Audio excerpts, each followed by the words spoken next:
YTN 뉴스 FM 뉴스 정면 승부 2부 시작합니다. 최근 한 연구원의 조사에 따르면요. 서울에 거주하는 노인은 하루에 13시간 일하고 월 122만 원을 받는 것으로 조사가 됐는데요. 또한 서울 거주 노인 3명 중에 1명은 일하는 노인이라고 합니다. 이와 함께 파산자 4명 중에 1명이 60대 이상이라는 내용도 나와 있습니다.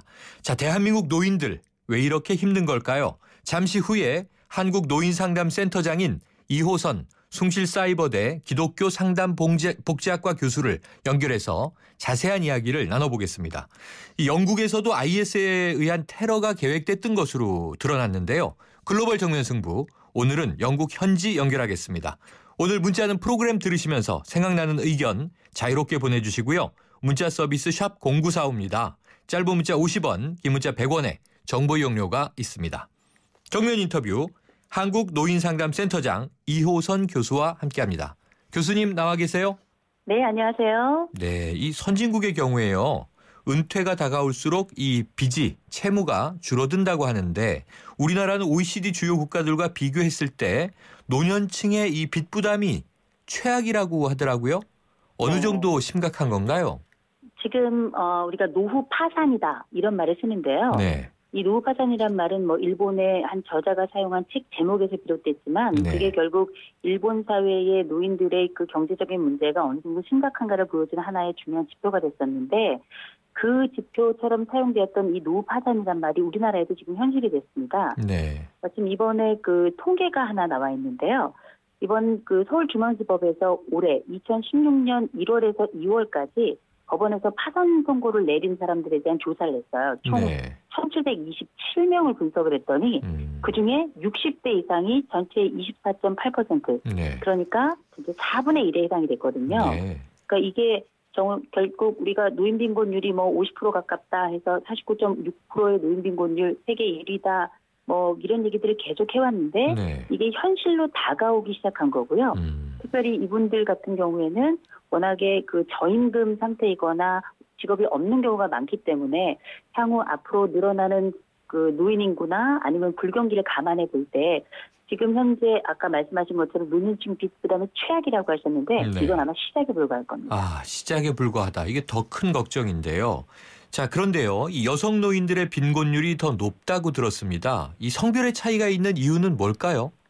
일단은 여성들이 더 오래 삽니다. 아하. 더 오래 살고 남성들이 조금 더 빨리 사망하고 네. 또 하나는 뭐냐면 남성들이 사망하면서 거의 대부분 재산의 명의가 남성으로 되어 있다가 남편으로 되어 있다가 남편이 사망하게 되면 그게 아내가 전부를 받는 것이 아니라 자녀들하고 이거를 나누어 가져야 되는데 네. 그 이후에 여성들의 자산은 현저하게 줄어들고 그나마 남편하고 함께 살 때의 재산도 많지 않은 상태에서 그걸 쪼개기 때문에 네. 실질적으로 빈곤율이 높아질 수밖에 없고요. 또 실제 일을 한다 하더라도 우리나라가 여성 노동력에 대해서 굉장히 낮은 평가를 하고 있고 네. 또 우리나라 여성들 최근에 경력 단절 이야기를 많이 합니다만 그렇죠. 상대적으로 여성들의 학력이 낮은 데다가 또 경력도 중간중간 잘려 있기 때문에 실제 노년, 나이 든 여성 노인들의 일자리도 많지 않지만 그 받는 비용이 어마어마하게 적습니다. 깜짝 놀랄 정도로. 네. 이런 상황에서 노인의 빈곤율이란 특별히 여성 노인들의 빈곤율이 높아질 수밖에 없는 상황이죠. 그렇군요. 자, 그런데 우리나라가요. 이 퇴직 연령은 다른 나라와 비슷할지 모르지만 일에서 아예 벗어나는 이 은퇴 연령, 그러니까 퇴직 연령하고는 좀 다른 것 같은데요. 은퇴 연령은 다른 나라에 비해서 지금 높은 거죠? 제일 높죠. 지금 우리나라에서 그 완전히 일에서 손을 딱 떼는 걸 우리가 은퇴라고 하고, 네. 어느 직장을 다니다가 다른 직장 다니려고 그 직장을 그만두는 걸 우리가 퇴직이라고 부르거든요. 네. 그런데 우리나라 평균 퇴직 연령은 53세입니다. 네. 53세인데 그 이후로도 이런저런 일을 하다가 최종적으로 일을 딱 손을 떼는 그 연령이 71.1세예요. 아, 네. 그러니까 이게 멕시코하고 우리나라만 70세가 넘고 나머지 흔히 우리 OECD 국가의 평균적으로 은퇴 연령 64.2세거든요. 네. 그런 거 보면은 문제가 되는 거는 우리가 지금 은퇴 연령이 71세인데 우리가 은퇴 전에 연금을 받는 나이가 60세거든요. 네. 그럼 그 사이가 11.1년 차이 나잖아요. 네네. 그런데 우리나라 실제 퇴직 연령은 53세란 말이에요. 네. 그러면은 53세와 71세를 비교해 보면 8.1년 정도 일을 하면서도 네. 굉장히 고통스럽게 살아가야 되는 기간이 이제 발생을 하게 되는 거예요. 우리나라가 가장 일을 많이 한다 이런 얘기에서 월커홀릭이라는 나라로 알려져 있는데 네. 은퇴 또 특별히 퇴직한 이후에도 일터에서 가장 오래 일하는 나라가 된 거죠. 이게 평균이긴 합니다만 어쨌든 70이 넘도록 일은 계속해야 하고 그런데 빈곤율은 더 높고 아까 앞서서 말씀드렸습니다만 65세 이상 노인 3명 중에 1명은 일하는 노인인데 이 열악한 근무 조건에서 결국 이 저임 근무로 일하다 보니까 이렇게 빈곤해지는 거 아닐까요?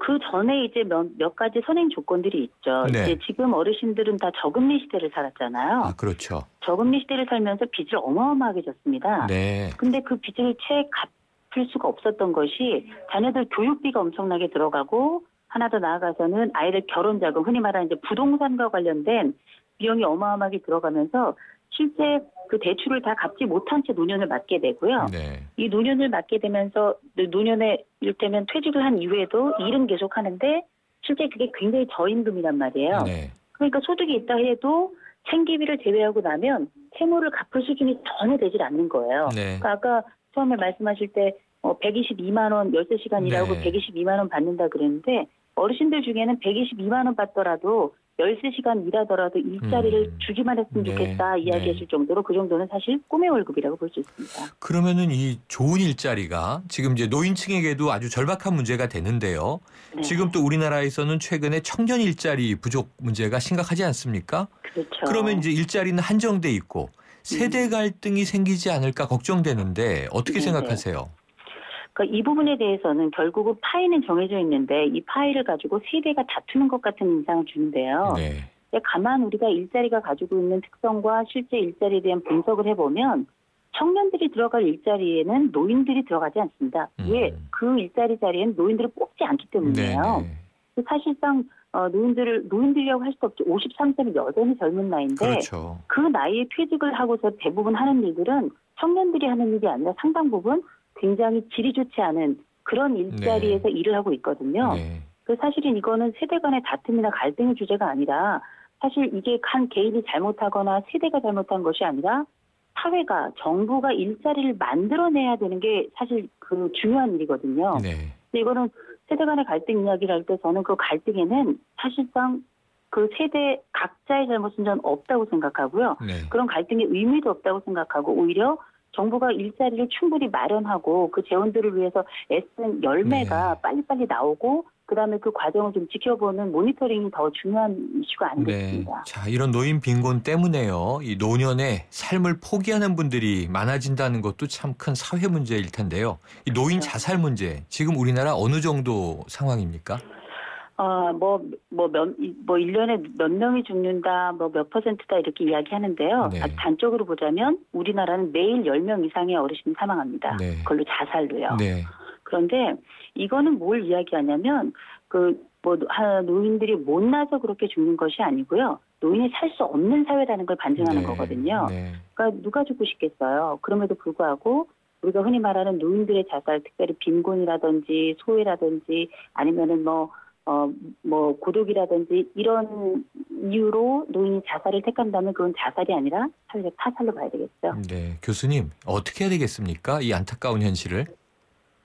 이게 참 어려운 문제인데요. 일단은 사실은 이게 시스템이 굉장히 중요해요. 네. 지금 우리 정부가 노력을 많이 하고 있거든요. 또 관련해가지고 재원도 찾아내고 또 만들어내려고 애를 많이 쓰고 있는데 실질적으로 그게 현장에 가서 닿기까지는 그 사이에 공백이 너무 크고요. 특별히 자살을 하거나 아니면 빈곤에 몰려있는 분들은 자살을 하지 않거나 빈곤하지 않은 분들하고는 완전히 다른 차원이라 전반적인 보편적 복지 차원에서는 해결이 되지 않아요. 이분들에 대한 그 여러 가지 정책이 나오고 있지만 이 효율이 굉장히 떨어져서 일단 노인복지와 관련된 시스템의 효율을 좀 높일 수 있도록 모니터링하면서도 감사도 해야 되고 더 나아가서는 예산이 워낙에 적은 데서 빚어진 일이기 때문에 노인의 인원을 기억해서 그 예산을 늘려가는 방식도 필요할 것 같고요. 또 개인적으로는 연금준비 같이 이렇게 젊어서부터 좀 준비를 해야 될 겁니다. 또 관계나 취미 이런 것들도 준비해야 되겠지만 노후가 워낙에 길어지고 있기 때문에 이건 한 개인이 개인적 준비만 해서 네. 끝날 문제가 아니기 때문에 할 일이 많습니다. 전반적으로 도와야 되지 않을까 싶습니다. 네. 특별히 노인적합형 일자리 만들어내는 거 정말 부탁하고 싶어요. 예, 교수님 오늘 말씀 감사합니다. 고맙습니다. 지금까지 한국노인상담센터장인 이호선 숭실사이버대 교수였습니다.